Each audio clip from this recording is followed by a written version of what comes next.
Hello. I want to say what's up, y'all.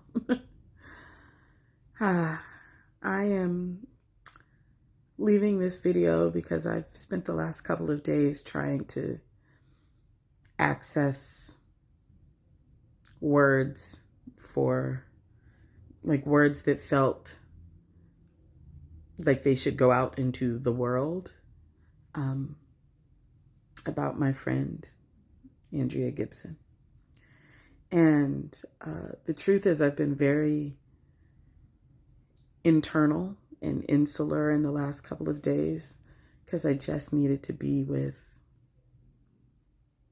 my friend. I just needed to be with what it feels like to lose a friend in the material realm, to not be able to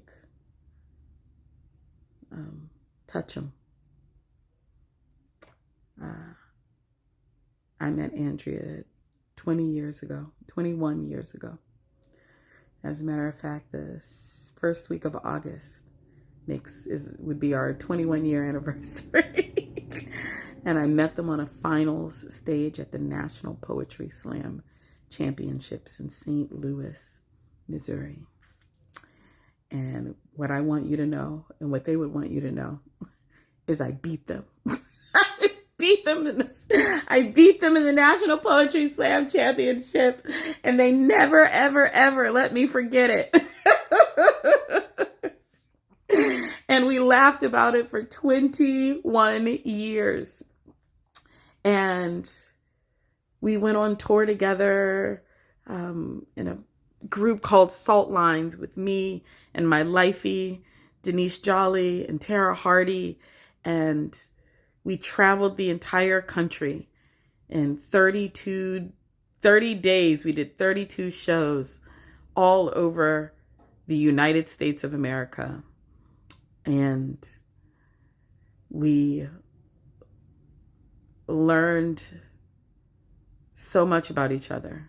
And it was such a wild ride. And over these 20 decades, we have shared stages, and we have shared heartbreak.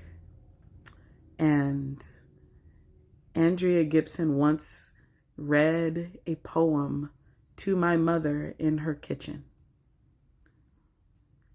That is, my mother died 12 years ago, and my mother did not die having not gotten to hear Andrea Gibson's poetry.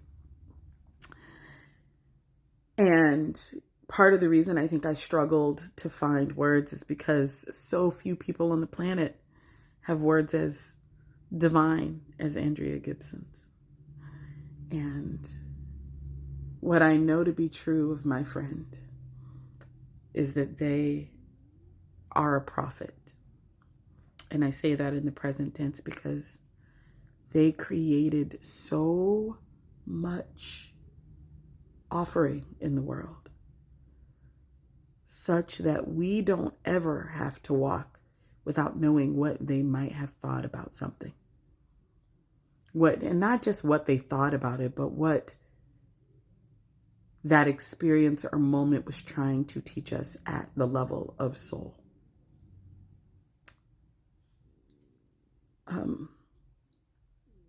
When my friend got diagnosed with the reoccurrence of this cancer as untreatable, they messaged a few of us and asked and told us, hey, this is what's happening. And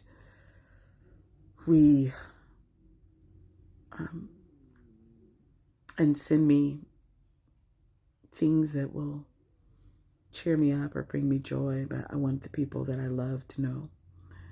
And I sent Andrea a video of my boobs. And I say that to say that that's my friend, that's the kind of intimacy that I got to experience with that human. And the point of me saying that they are a prophet is because if what was true about their poems when they were railing against political injustice and demanding our loving generosity and humanity of trans people, when they were telling us, right, about the world and all of its political unrest, they were speaking truth to power. And when they were telling us that they were learning how to reach the man in the chemo room in a MAGA hat with compassion, and when they were telling us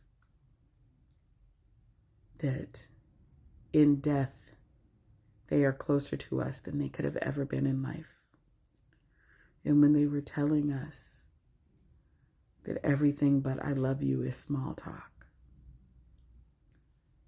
they were telling us the truth too.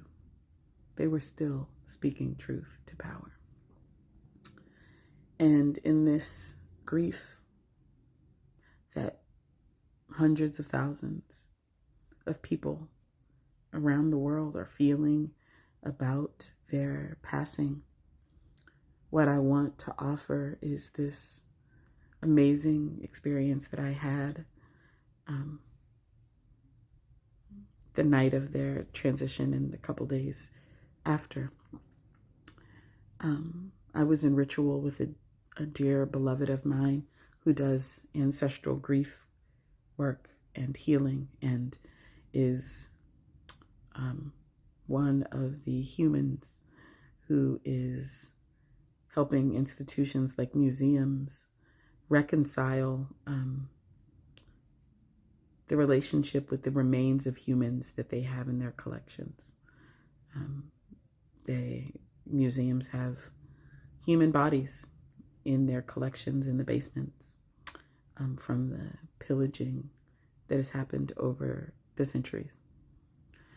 And those are ancestors and they need to be tended to. And my friend Manui builds altars and helps those institutions begin to reconcile with those ancestors.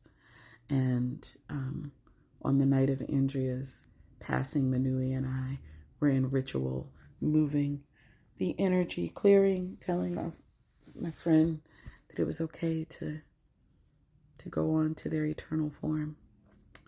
And the next day, Manui said that they felt Andrea's ascension and that in their ascension, they dispersed into shards of light and that they were giving those shards of light to every person who ever loved them, who had any resonance with them.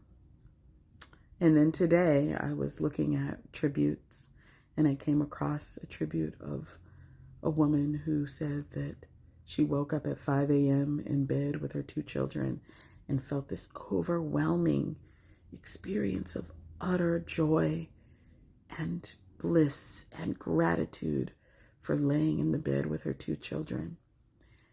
And when she looked back on it, she felt like when Andrea left their body, that they had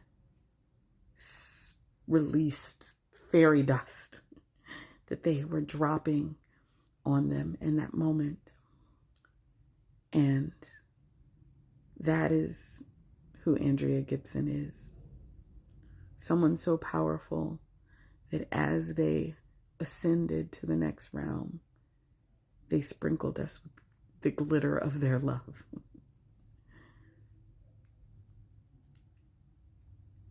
I invite the grief. I certainly have mine. I've been crying and feeling the sadness. But what I want most is to honor that my friend left here like an A+ student, that my friend left here having absolutely won this slam. And the only thing that I could do to honor them is to 100% follow their footsteps and ace this assignment by being in it 100% in love. I am sending soothing peace that passeth understanding to Megan's heart, and to their mom and dad's hearts, and to their sister's heart, and to Squash's heart, and to each and every person who loved them up close or who loved them through the resonance of their gifts. May we be showered in the light that is Andrea Gibson. And may we allow it to call us to walk the path they walked. That every word they ever wrote was so that we could see ourselves more clearly. May we see ourselves through Andrea's eyes. Endless forever love to you all from my friend.